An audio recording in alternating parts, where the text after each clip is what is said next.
bravura le puso cerco a la muerte. Una audición al servicio de las luchas populares, por el camino del enfrentamiento contra toda política antipopular y conciliadora, por la unidad para luchar por la revolución y el socialismo. Bueno, este tema se titula por ahora La legalidad.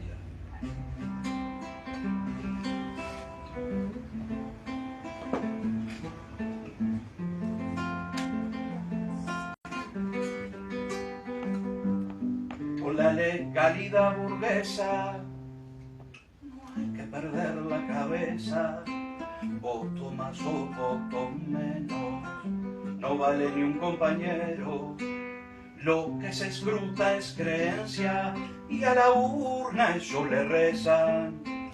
Si esto liberara pueblos, ya lo habrían prendido fuego y verá que elegir nunca elegimos, no se entrampan en lo mismo. Y hasta el radical más fiero, lo más se dan en un pueblo, privilegio que usted nunca alcanzará.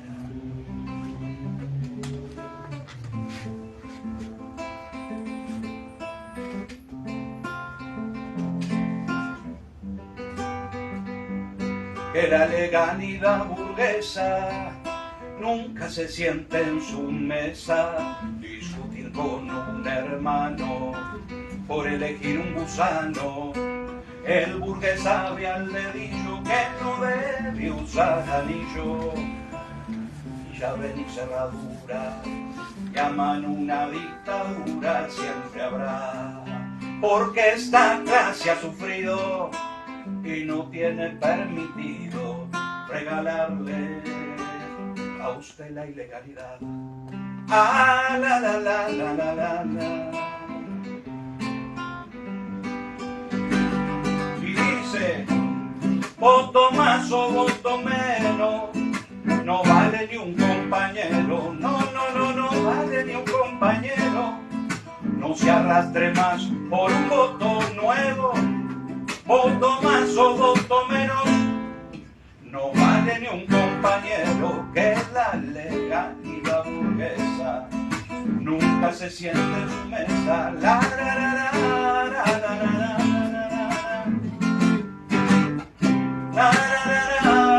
la, la, la, la. Voto más o voto menos, no vale ni un compañero, que la legalidad burguesa nunca se siente en su mesa. La, la, la, la, la, la, la. ¡Oh! La, la, la, la, la, la, la, la.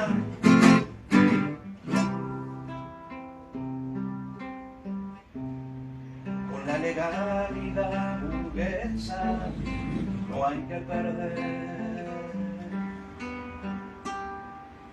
cabeza.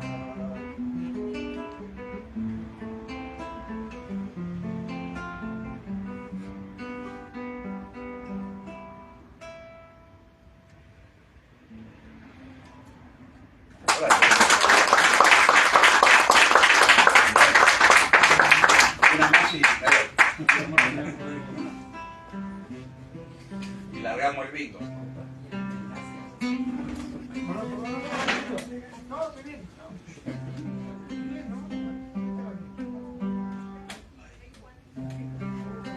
El testimonio hecho canción, oírles hablar con boca de letrina.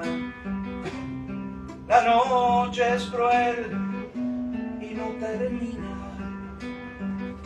Hablan de amor mientras se extermina.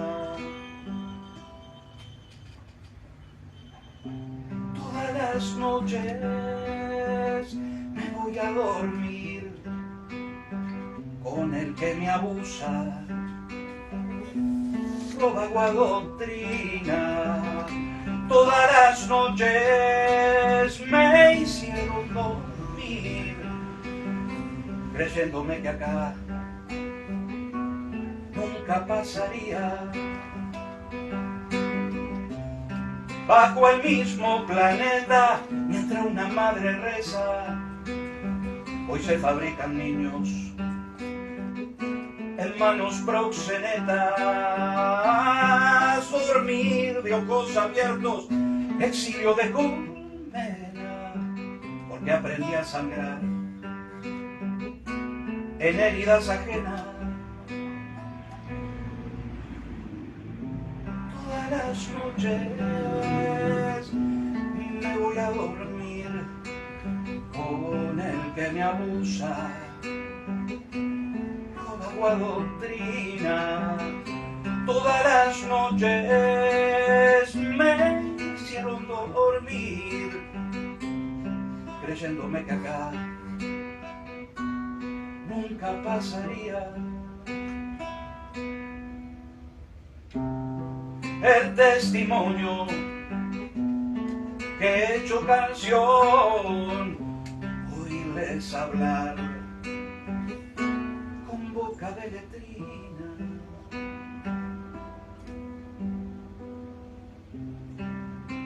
Todas las noches me voy a dormir con el que me abusa.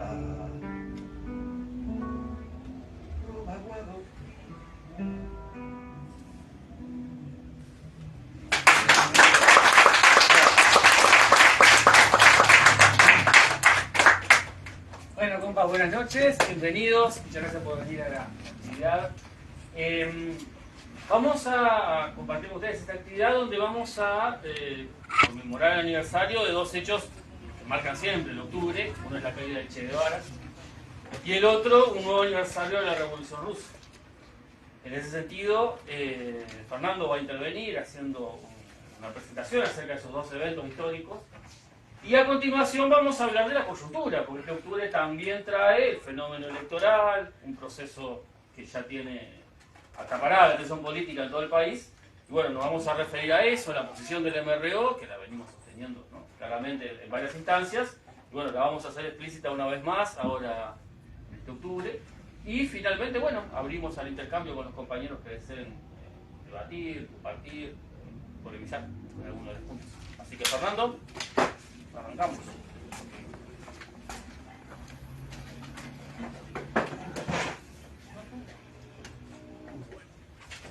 ¿Se escucha bien? Sí, muy preciso. Bueno, han pasado 107 años desde el triunfo de la Revolución Rusa y 57 años desde la caída en combate del Che. Son muchos los años que han pasado. Como consecuencia, son muchas las cosas que han cambiado y otras que no lo han hecho. Cualquiera de los dos ejemplos que hoy reivindicamos han hecho un caudaloso aporte a nuestra clase con sus praxis revolucionarias. Son inobjetables los aportes teóricos de Lenin como líder principal del proceso desarrollado en Rusia. Son inobjetables también los aportes teóricos del Che. Es inobjetable también que junto a miles pusieron el pellejo de lo que pregonaron. Hoy, estos aportes teóricos, a pesar de que han pasado muchos años, son imprescindibles. Porque lo que no ha cambiado es la plena vigencia de sus ideas. No ha cambiado que de la misma manera de la cual cada uno de estos se nutrieron de los más valiosos aportes teóricos de nuestra clase que los antecedieron, y sin mecanismos ni transposiciones dogmáticas fueron guía para su acción política. Hoy nuestra clase debe tomar de sus ejemplos para la lucha sin tregua contra los explotadores y los opresores. Han pasado 107 años y 57 años respectivamente. Lo que no ha cambiado es la crueldad para la mayoría de la población mundial del sistema capitalista y el hecho de que un selecto grupo de parásitos viva a costa de la sangre y sudor de nuestra clase. El proceso en Rusia se dio en el marco de las peores condiciones de vida y de trabajo para el grueso de los sectores explotados de este país. El campesinado en su mayoría continuaba trabajando mediante relaciones de producción propiamente del feudalismo, atravesados por el analfabetismo, condenados a una corta vida, exprimida para satisfacer los lujos de una minoría. Muy diferente no era la vida de la clase obrera, menor en su cantidad por el escaso desarrollo industrial de un país tan atrasado como el ruso. Pero no alcanza con mencionar esos niveles de explotación y no detenernos en la utilización de estas grandes masas explotadas como carne de cañón en la guerra imperialista entre 1914 y 1918, muriendo en los campos, muriendo en las fábricas o en el frente de batalla, matando a otros de su misma clase por el afán imperialista y con el visto bueno de una aristocracia obrera ya vendida a los capitalistas. De este lado del Atlántico, décadas después del triunfo revolucionario en Rusia, emprendía viaje un joven de familia acomodada, estudioso, con afán aventurero. En su moto, junto a un amigo, decidían emprender viaje por nuestra América. En este y en cualquiera de sus escritos, cuando describe las condiciones inhumanas en las cuales viven y trabajan las enormes masas explotadas de nuestra América, es imposible que uno no sienta una impotencia desmedida. Cuando describe, por ejemplo, a los mineros chilenos, y el Che textualmente expresa: allí, en esos últimos momentos de gente cuyo horizonte más lejano fue siempre el día de mañana, es donde se capta la profunda tragedia que encierra la vida del proletariado de todo el mundo. Hay en esos ojos moribundos un sumiso pedido de disculpas y también muchas veces un desesperado pedido de consuelo que se pierde en el vacío, como se perderá pronto su cuerpo por la magnitud del misterio que nos rodea. Proseguiría viaje, viviría y describiría a los leprosos en el Amazonas, los campesinos apaleados en Guatemala a partir de la intervención yanqui, etcétera, etcétera. No ha cambiado tampoco, a pesar del paso del tiempo, la necesidad de la revolución para transformar la realidad. Como se llevara adelante la Rusia del 17 y como el Che diera su vida por la misma. Y es que nuestra realidad necesita y debe ser cambiada. Sin más preámbulo que decir lisa y llanamente que solo puede ser alcanzado este objetivo por medio de la revolución socialista. No ha cambiado que para millones y millones de explotados y oprimidos de nuestra América y el mundo, este sistema les tiene preparado para sus vidas el hambre, la pobreza, la miseria. Condenados a la falta de un techo, a la imposibilidad de acceder a la salud, la educación, muriendo de a miles por enfermedades curables, comiendo salteado cuando vivimos bajo un sistema que produce alimentos para todos y más. Millones empujados a sobrevivir y no vivir, vendiendo su fuerza de trabajo en las peores condiciones, atravesados por la flexibilización, la precariedad, el trabajo en negro, salarios de hambre por horas y horas de trabajo, llegando a los últimos años con sus cuerpos y mentes castigadas como consecuencias del trabajo bajo el sistema capitalista, cargando en sus espaldas las crisis de este sistema cuando ocurren y teniéndose que conformar a algunos pocos con teorías atadas a coyunturas económicas para tomar un escaso oxígeno momentáneo. Mientras millones y millones somos condenados a esto, cada vez menos son quienes concentran la riqueza. Aquella fase superior del capitalismo, descrita y analizada por Lenin cuando refería al imperialismo, da cuenta de un proceso de agudización donde un puñado cada vez menor de capitalistas, como titiriteros, mueven los hilos del mundo a su conveniencia, mientras millones son empujados al precipicio. Así como a principios del siglo XX y mediados del mismo, ya avanzado este siglo XXI, la salida para los explotados y oprimidos del mundo es la misma, la revolución socialista para enfrentar a la burguesía imperialista y las nacionales. Pero hay algo que tampoco ha cambiado, a pesar de los diferentes escenarios temporales, y es la persistencia de quienes cumplen el papel de embaucar a la clase obrera y sectores populares. Ardua lucha, incesante y sin tregua, fue la que llevó adelante Lenin contra los reformistas que pululaban en Rusia. Años antes del triunfo revolucionario, el mismo Lenin diría: el reformismo es una manera que la burguesía tiene de engañar a los obreros, que seguirán siendo esclavos asalariados pese a algunas mejoras aisladas mientras subsista el dominio del capital. Reformista hay en todos los países, pues la burguesía trata por doquier de corromper de uno u otro modo a los obreros y hacer de ellos esclavos satisfechos que no piensen en destruir la esclavitud. Por su parte, supo el Che tener que enfrentar tiempos en los cuales se pregonaban tesis de tránsitos pacíficos y en etapas al socialismo, construcción de frentes populares, alianzas con la burguesía nacional, etcétera, etcétera. Han pasado tantos años ya desde el triunfo de la Revolución Rusa como de la caída en combate del Che, y sin embargo, no ha cambiado la necesidad de enfrentar a la burguesía imperialista y sus lacayos locales. Del mismo modo que debemos enfrentar estas ideas promovidas por amplios sectores que en nuestra América en particular hegemonizan todas las organizaciones de masas, educando en las ideas de la humanización del capitalismo, la conciliación entre el capital y el trabajo, la convivencia pacífica entre el patrón y el obrero, negando la lucha de clases y la necesidad de la revolución. Han pasado tantos años desde el triunfo revolucionario en Rusia y otros tantos años desde la vida entregada a la causa de la revolución, pero lo que no ha cambiado, y es un pilar fundamental de nuestra clase, es la necesidad de levantar la bandera del internacionalismo obrero.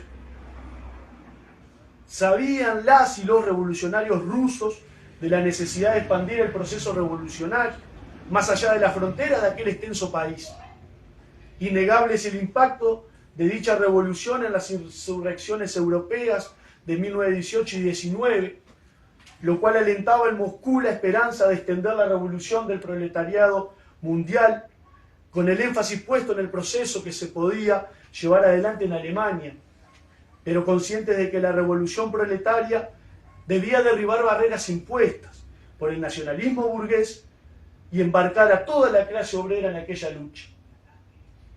Y si decimos Guevara, decimos internacionalismo.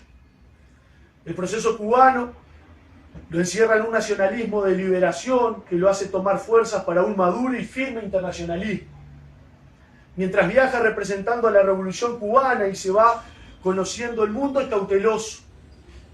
Conoce a grandes líderes nacionalistas y del llamado campo socialista, y comienza a desconfiar de la retórica diplomática. Él busca la internacional de los que luchan y los que sufren. Al tiempo abandona las reglas de la diplomacia formal y comienza los viajes y los foros para crear relaciones, colaboraciones y denuncias. Denuncias contra el imperialismo, y nace su fama de embajador de la Revolución Mundial. En Argelia diría el Che: no hay fronteras en esta lucha a muerte. No podemos permanecer indiferentes frente a lo que ocurre en cualquier parte del mundo. Una victoria de cualquier país sobre el imperialismo es una victoria nuestra. Así como la derrota de una nación, cualquiera es una derrota para todos. El ejercicio del internacionalismo proletario es no solo un deber de los pueblos que luchan por asegurar un futuro mejor, además es una necesidad insoslayable.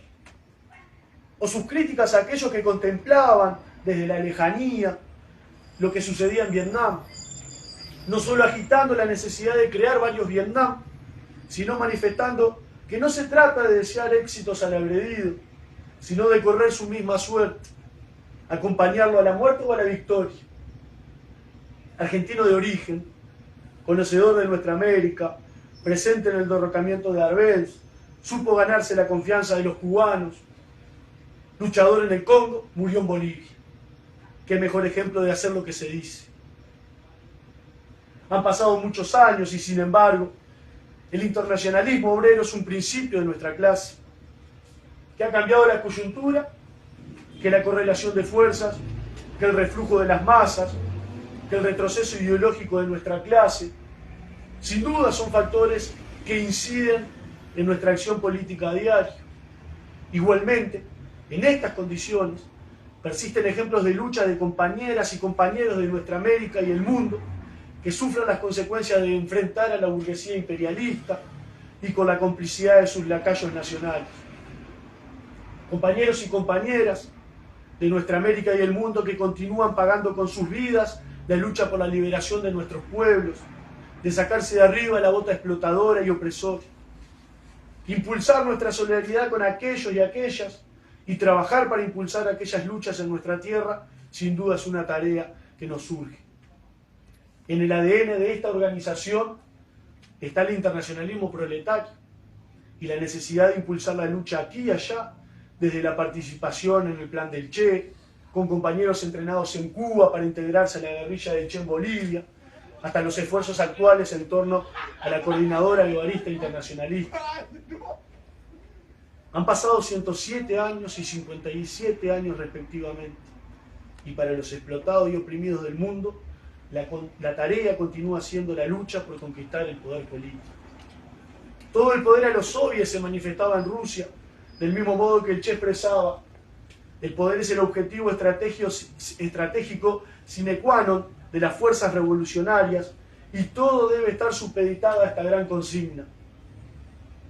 Claro está, en ese camino se fortalece el trabajo en la construcción del partido, donde sin dudas el leninismo tuvo algunos de sus principales aportes, fundado sobre todo en el centralismo democrático y la ligazón a las masas trabajadoras. Han pasado muchos años, han cambiado sin duda las condiciones subjetivas para el impulso y el desarrollo de nuestras luchas. Formamos parte de una clase con franco retroceso de la ideología de los trabajadores, donde hegemonizan las ideas de la clase dominante, donde pareciera que para quienes somos condenados a la explotación no queda otra alternativa que sobrevivir así o tímidamente aspirar a alguna mejora en el marco de este sistema. Sabemos que las derrotas, el reflujo, el retroceso son situaciones circunstanciales, coyunturales. La historia de la lucha de clase ha demostrado procesos similares para aquellos que eran clases revolucionarias. Los trabajadores de nuestro país, de nuestra América y el mundo, no pueden ni deben aceptar que la suerte está echada, que nos obliguen a creer que es una utopía luchar por una sociedad sin explotados ni explotadores. Los trabajadores de nuestro país, de nuestra América y el mundo, debemos continuar levantando las banderas y las ideas que son una guía para nuestra acción en una lucha sin tregua contra el capitalismo y quienes sostienen este sistema degradante para la mayoría de las personas de este mundo. Los trabajadores de nuestro país, de nuestra América y el mundo, tenemos en el proceso ruso de hace 107 años, en la caída en combate del Che en Bolivia hace 57 años, claros ejemplos de dedicar todos nuestros esfuerzos en el triunfo de la revolución y la construcción del socialismo. No fue hace 107 años ni 57 años, fue otros tantos más que se dijo: tiemblen si quieren las clases gobernantes, que ante la perspectiva de una revolución comunista, los proletarios, con ella, no tienen nada que perder, como no sean sus cadenas. Tienen, en cambio, un mundo entero que ganar. Compañeras, compañeros, venceremos.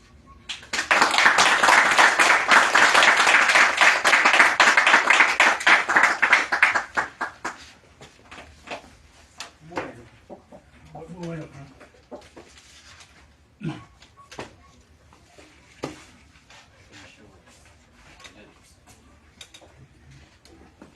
Bueno, como decía Fernando, la lucha continúa y no podemos pasar por alto en esta actividad mencionar algunos hechos que a nivel internacional justamente están siendo muy relevantes para los explotados. En primer lugar, queremos mencionar nuevamente nuestro apoyo a la causa del pueblo palestino ante la agresión brutal del Estado terrorista, genocida de Israel, que en estos mismos momentos está llevando una masacre a todo Medio Oriente, básicamente, sin respetar siquiera fronteras. En un nuevo hecho, en una nueva oleada de violencia, de genocidio llevado adelante por ese Estado terrorista creado por el imperialismo, el representante del imperialismo en Medio Oriente. Al mismo tiempo, en nuestra América Latina, hay algunos hechos que nos tocan de cerca y nos interesa señalarlos en este momento, y que también sirven como ejemplo de eso que mencionaba Fernando, esas vivencias que describía el Che en su viaje por América Latina, lejos de suavizarse, lejos de atenuarse, se siguen agudizando. La superexplotación de la clase trabajadora, de los campesinos, de los obreros, la persecución a los pueblos originarios es más encarnizada que nunca cada día.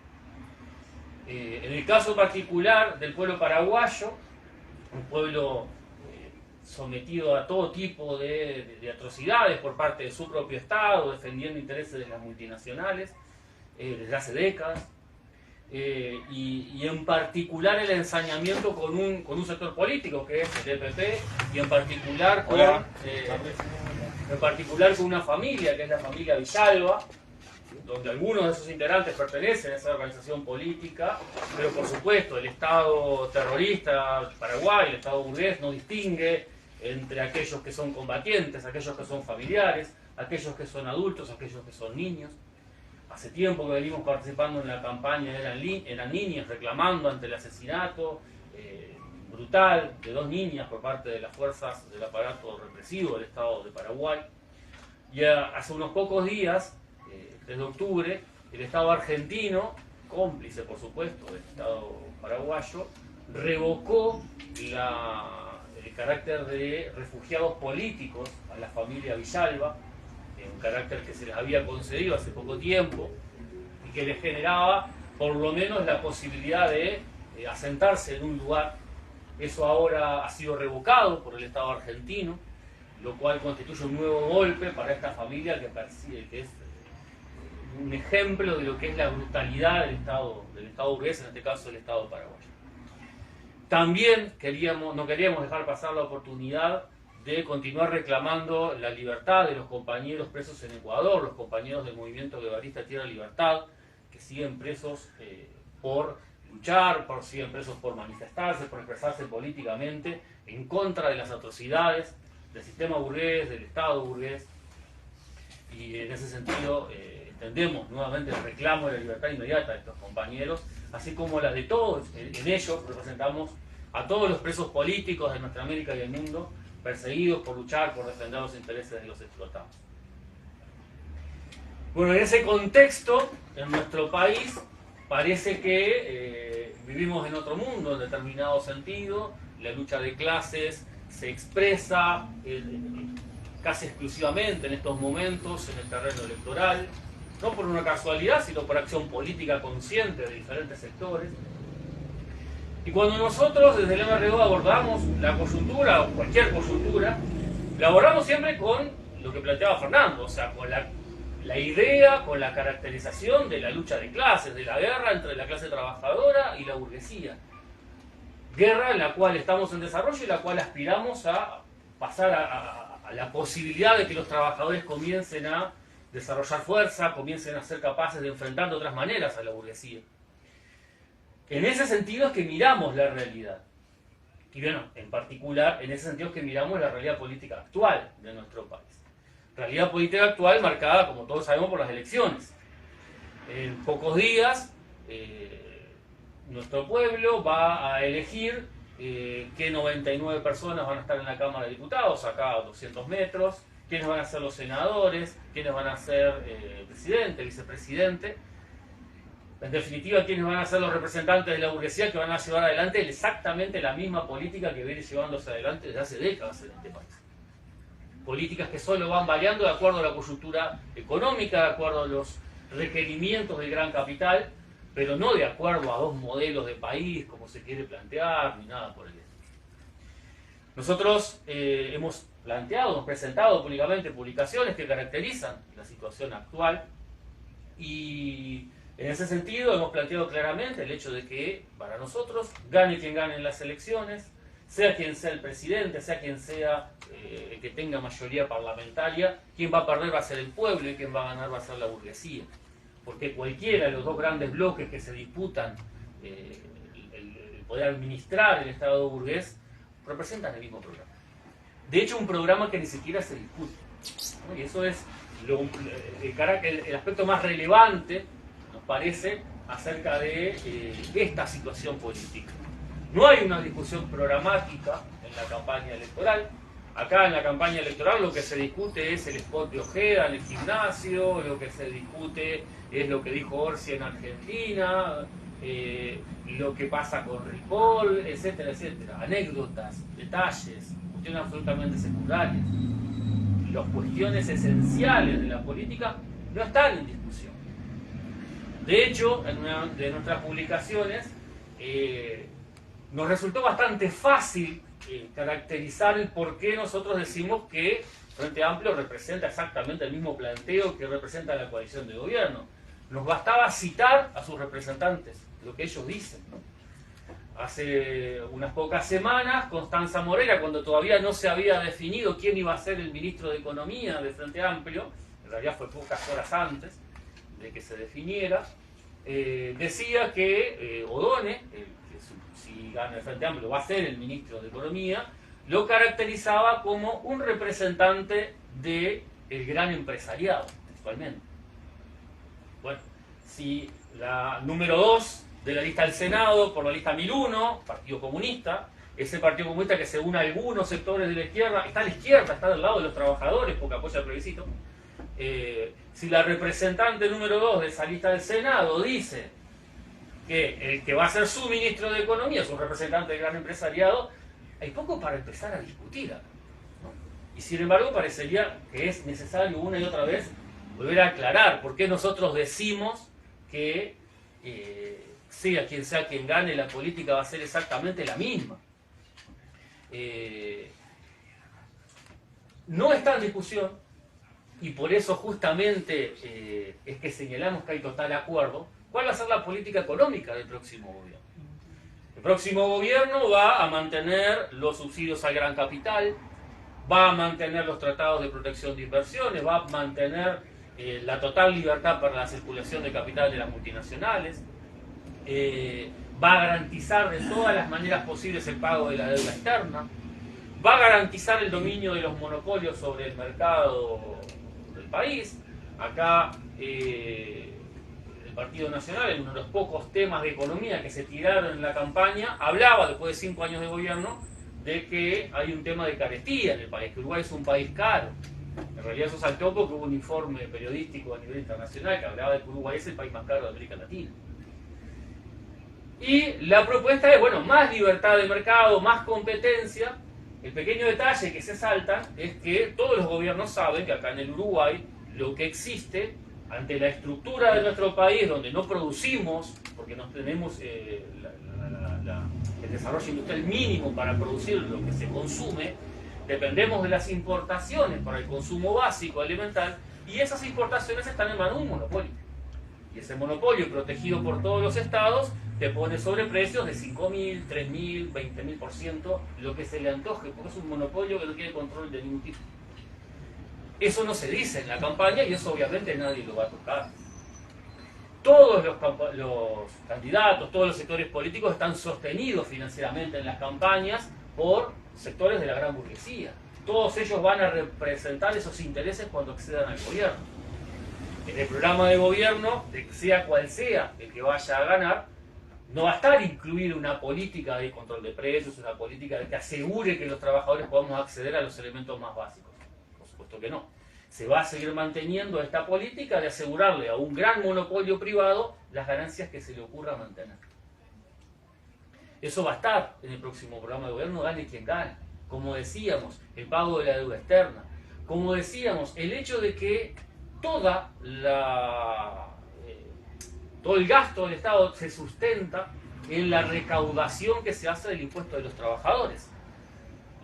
El Estado se financia con básicamente dos grandes impuestos: el IRPF a los trabajadores que ganan salarios un poco más altos de la media, y el IVA, que es el impuesto que se aplica a todo lo que consumimos los sectores populares, incluido el agua, por ejemplo, donde es uno de los pocos países del mundo donde hay un impuesto al agua. Pues bien, eso no está en cuestión. Tampoco está en cuestión cuando se habla del presupuesto estatal, que hay poca plata para gastar, etcétera, etcétera, que gran parte del presupuesto estatal se destina al pago de la deuda externa, que gran parte del presupuesto estatal se destina al mantenimiento del aparato represivo, que gran parte del gasto estatal se destina a financiar la seguridad social, y eso sí se puso en el tapete cuando se planteó la reforma por parte de este gobierno, reforma que también fue defendida con esos argumentos por el Frente Amplio. El hecho de que el Estado gastaba cierto dinero, cierta cantidad insostenible del presupuesto en sostener el BPS del sistema de seguridad social. Lo que no decían era que esa plata era plata de los trabajadores. La plata que se gasta por parte del Estado en sostener el sistema de seguridad social viene de los trabajadores a través del IRPF, viene de los trabajadores a través del IVA. Y eso no lo dijo nada. Y tampoco decían que el problema del BPS era que se financia exclusivamente con el aporte de los trabajadores, porque los sucesivos gobiernos, blancos, colorados y frente amplistas, fueron reduciendo totalmente la carga impositiva de los patrones. Los aportes patronales casi no existen. Tampoco se decía que los niveles salariales que existen en nuestro país son en general tan bajos que los aportes que se pueden hacer para sostener el BPS cada vez son menores. En definitiva, eso no está cuestionado. Lo que está cuestionado es, parece que el Estado fuera un ente ajeno, por supuesto, a las clases sociales, que se financia no por la clase trabajadora, sino por todos, que no gasta para sostener a los burgueses, sino que gasta para todos. Y eso hay total acuerdo entre el Frente Amplio y la coalición actual de gobierno. Cuando nosotros señalábamos este hecho de que si gana el Partido Nacional o cualquier representante de la coalición, va a haber representantes del gran empresariado dirigiendo el país, y los propios representantes del Frente Amplio dicen que si ganan ellos van a poner a representantes del gran empresariado dirigiendo el país, a este tipo de cuestiones nos referimos. No es solamente lo que van a hacer, sino lo que hicieron. Cuando el Frente Amplio fue gobierno, por supuesto que ya sabemos todo lo que hicieron, mantuvieron exactamente estas mismas políticas. Pero aún después de que fueron gobierno, actualmente siendo oposición, aseguraron que las políticas de este gobierno se llevaron a cabo. Este gobierno pudo llevar adelante su programa porque el Frente Amplio le dio el sustento.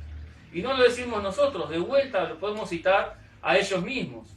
Acá decía en el año 21, Miranda, que en ese momento era presidente del Frente Amplio, decía: el gobierno nos debe una. El proceso de reformas que lleva el gobierno tiene un costo social altísimo y eso genera descontento, genera enormes resistencias. Cuando vos no lográs encauzar el descontento, eso desborda y eso es el Chile de los últimos 2 años, decía Javier Miranda. Hay que tener en cuenta que decía esto cuando se había llevado adelante la LUC, cuando habían rebajado salarios, cuando se habían perdido miles de empleos en la época de la pandemia, cuando la gente tenía que comer en ollas populares masivamente. En ese momento el Frente Amplio decía eso. Hemos logrado nosotros encauzar el descontento popular hacia la institucionalidad burguesa. Un gran elemento en eso fue el plebiscito que llevaron adelante para impugnar un número reducido, menos de 1/3 de los artículos de la LUC. Cuando se generó un rechazo a las políticas del gobierno, el Frente Amplio intervino para desviar eso hacia el cauce institucional. Y lamentablemente sectores de la izquierda también se prendieron a siguiendo esa política del Frente Amplio. Tenemos que decirlo, y de hecho lo hemos planteado claramente, el hecho de que existe en la izquierda de nuestro país una tendencia a seguir a esa corriente muy grande, muy fuerte, que arrastra masas, que es la del Frente Amplio, y que actúa como siempre actuó el reformismo, tendiendo a desviar esa energía, ese rechazo popular hacia las urnas, hacia la institucionalidad burguesa, buscando la idea de que hay una salida dentro del sistema. Esa es la esencia de la democracia burguesa, la idea de que tenemos opciones, de que podemos elegir, que no es necesario luchar, que alcanza con votar.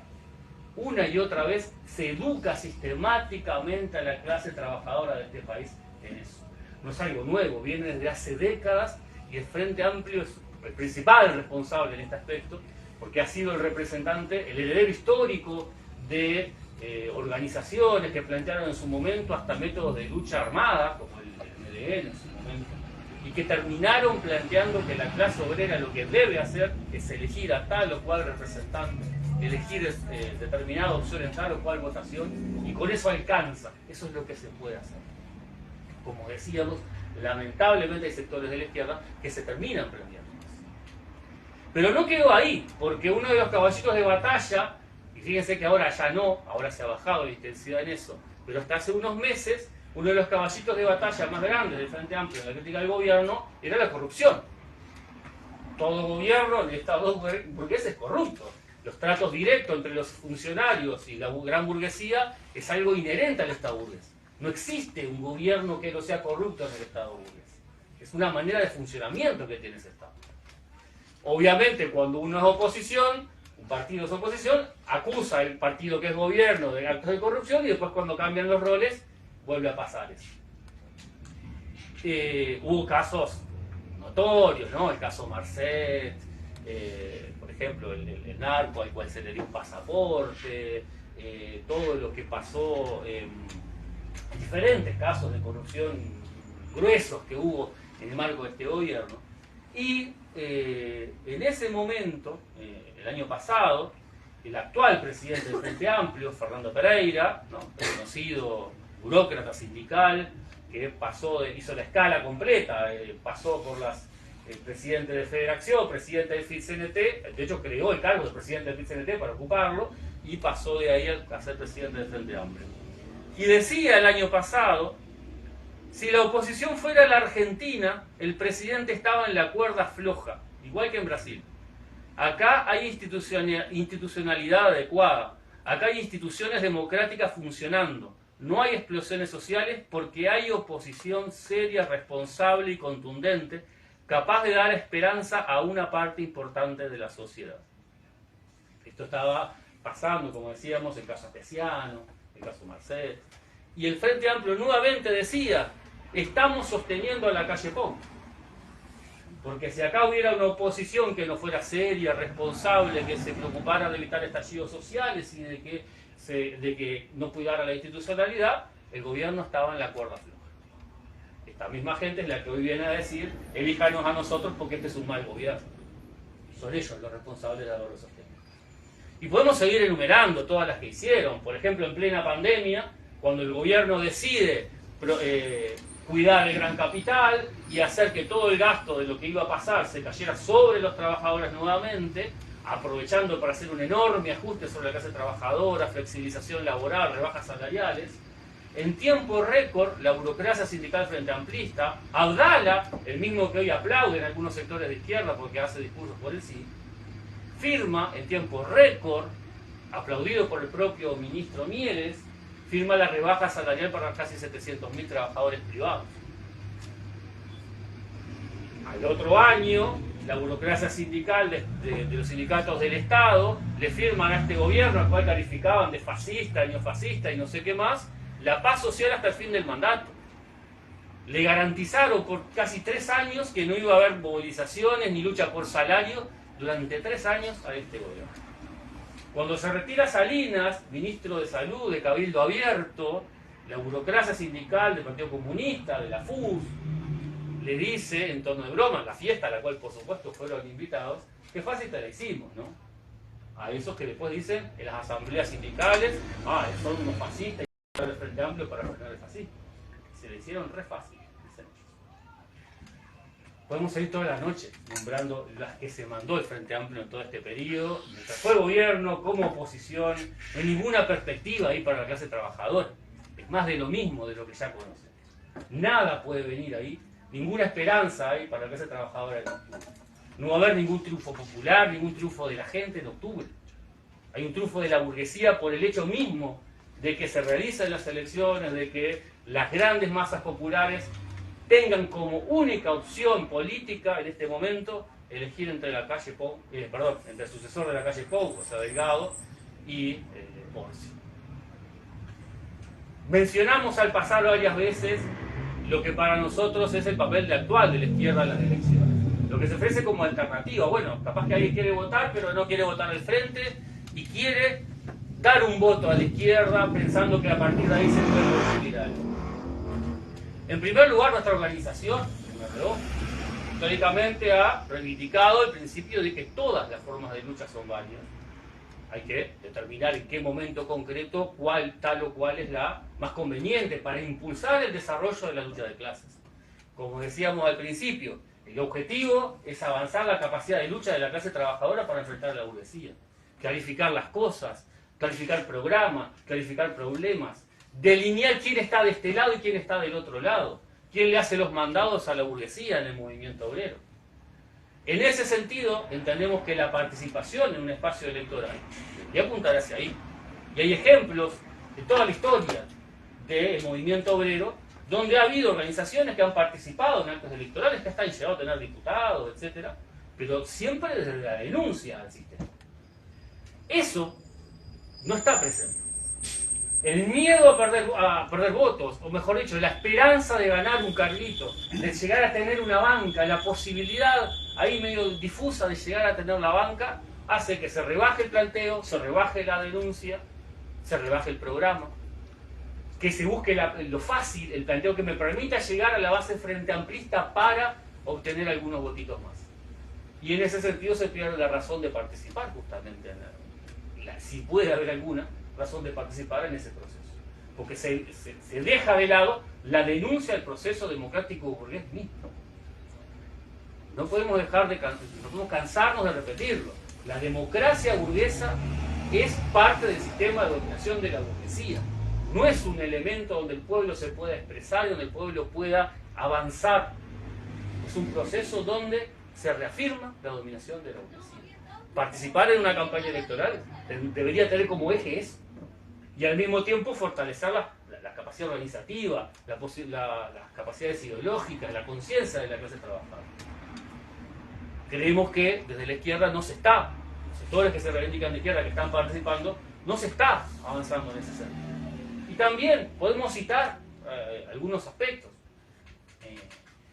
Hace unos meses, hace un par de meses, un representante, el ex candidato a presidente de la Unidad Popular, Gonzalo Abella, publicaba en Facebook un posteo largo que lo titulaba algo así como Carta a los militantes de base frente amplistas, donde cerraba diciéndoles que era importante que hubiera una perspectiva de izquierda, aun cuando no hubieran dejado de lado todavía, no se hubieran desprendido de lado todavía de lo que era el Frente Amplio, que bueno, que en octubre, en el cuarto oscuro, nadie iba a saber lo que votaran, que les dieran la posibilidad a ellos, y después en noviembre votaran lo que tenían que votar.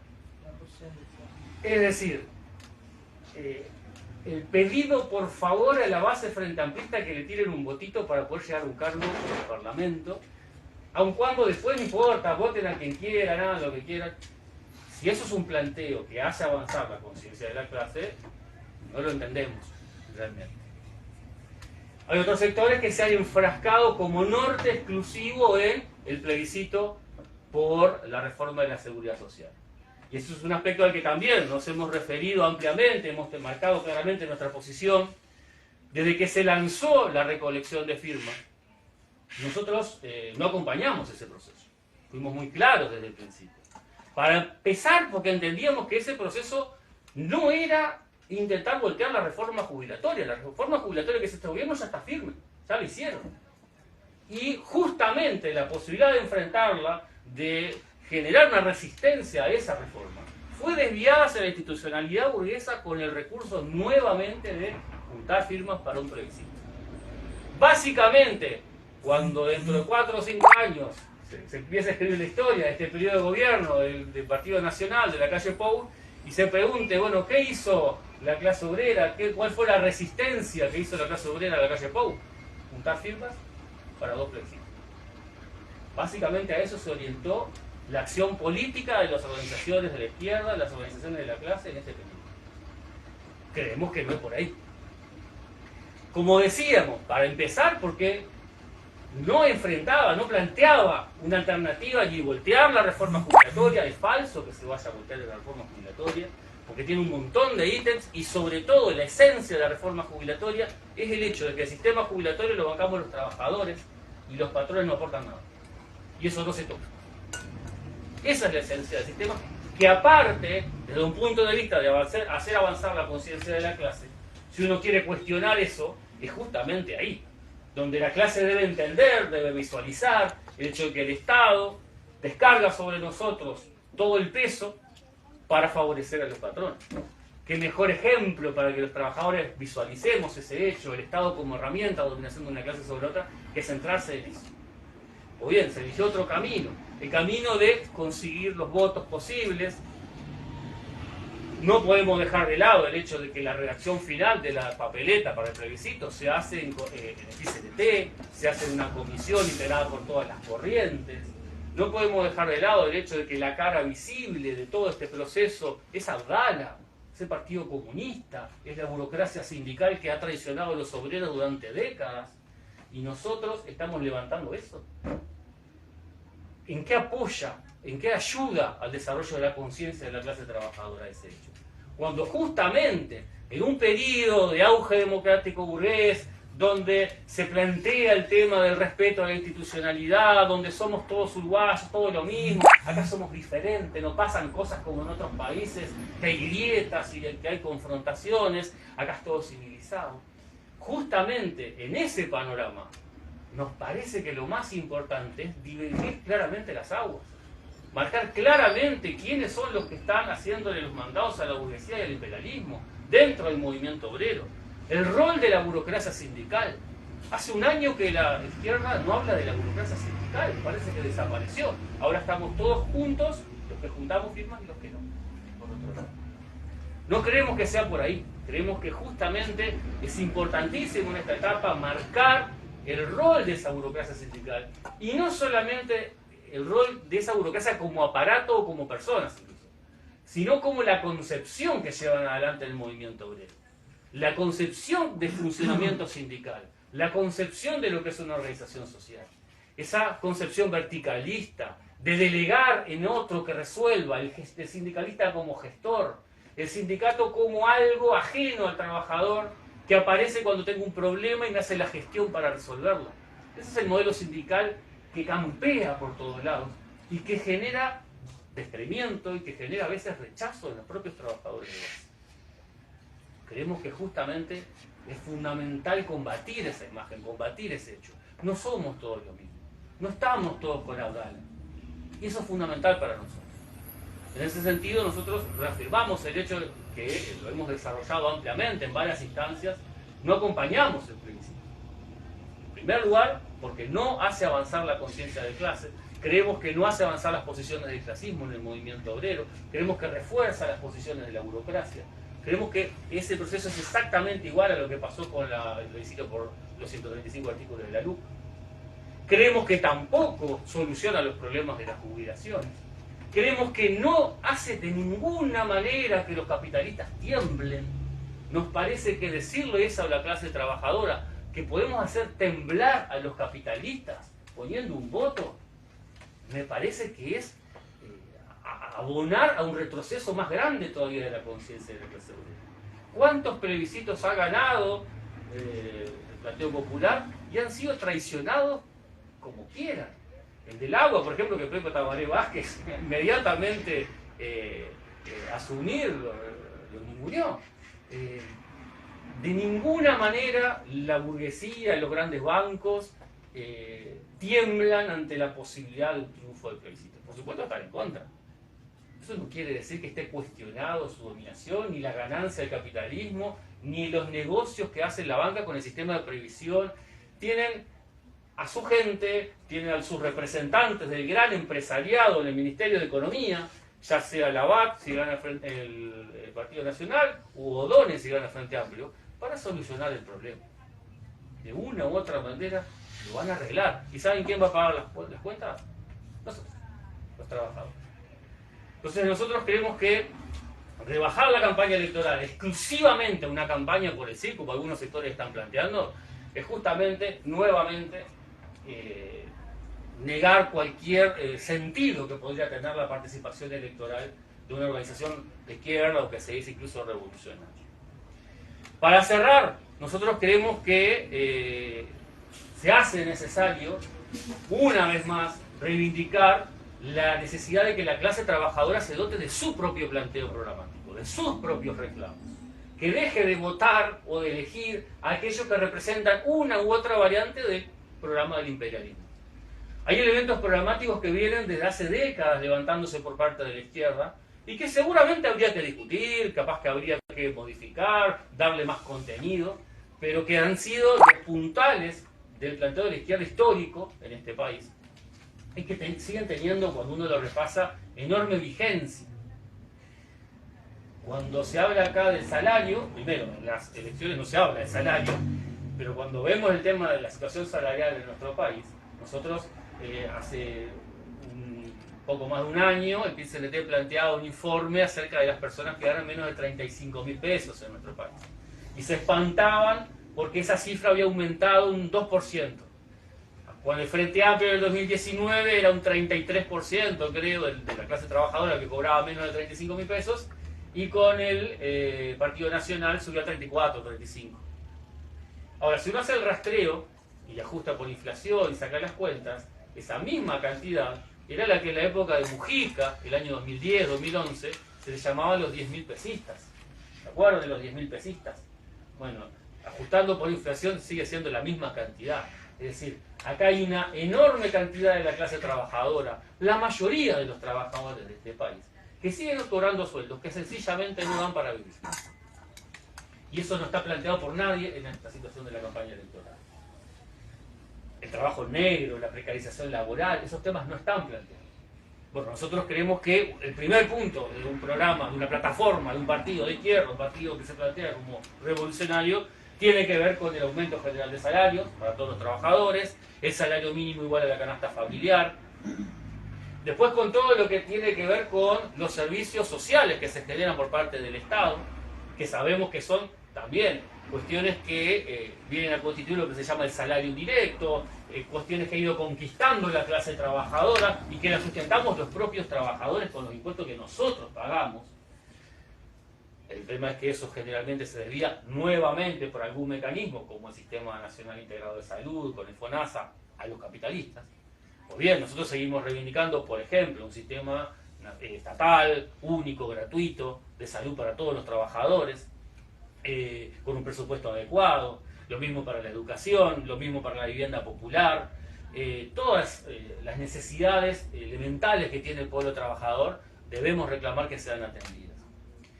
La eliminación de los impuestos a los salarios y al consumo popular es un elemento que estuvo históricamente en los planteos programáticos de la izquierda, no está presente. La expropiación al gran capital, la reforma agraria con la expropiación del latifundio, un tema que daría para discutir un montón y que ha sido también un planteo histórico y que se reafirma en la actualidad cada vez más, donde Uruguay cada vez más tiene una estructura de país productor de materia prima, soja, árboles, madera, pasta celulosa y ganaderos, básicamente. Donde se reafirma eso y donde el latifundio se hace cada vez más grande y más dominante en la situación económica. Donde se abre también un nuevo sector que es el sector de servicios, de mano de obra barata para el gran capital imperialista. La expropiación de todo el sistema bancario y el comercio exterior, justamente el controlar lo que se ingresa, lo que se importa, lo que se exporta es vital para poder controlar la situación de que todos los trabajadores podamos acceder a los productos de consumo elemental. El no pago de la deuda externa, el desmantelamiento del aparato represivo del Estado burgués, y finalmente todo esto obviamente puede venir solamente de la mano de un gobierno de los trabajadores y del pueblo explotado. En el camino de esto seguimos insistiendo que es fundamental la construcción de una alternativa clasista para el movimiento obrero, para enfrentar a la burocracia, para ofrecer una alternativa a este modelo de sindicalismo, a este modelo de organización social, donde sobre todo la clase trabajadora, el laburante de todos los días, que está alejadísimo de los sindicatos, que está alejadísimo de las organizaciones sociales, pueda verse representado finalmente por organizaciones que respondan realmente a los intereses de los trabajadores y no a los intereses políticos de tal o cual sector político. Por supuesto que todo esto solo tiene sentido si abonamos a la lucha definitiva, a la lucha por la revolución en socialismo. Y en ese sentido seguimos sosteniendo que el camino al cual hay que abonar, el camino al cual hay que construir es la unidad de los revolucionarios. La unidad de los revolucionarios por la lucha por la liberación nacional y social. Perdón por la atención. Así es.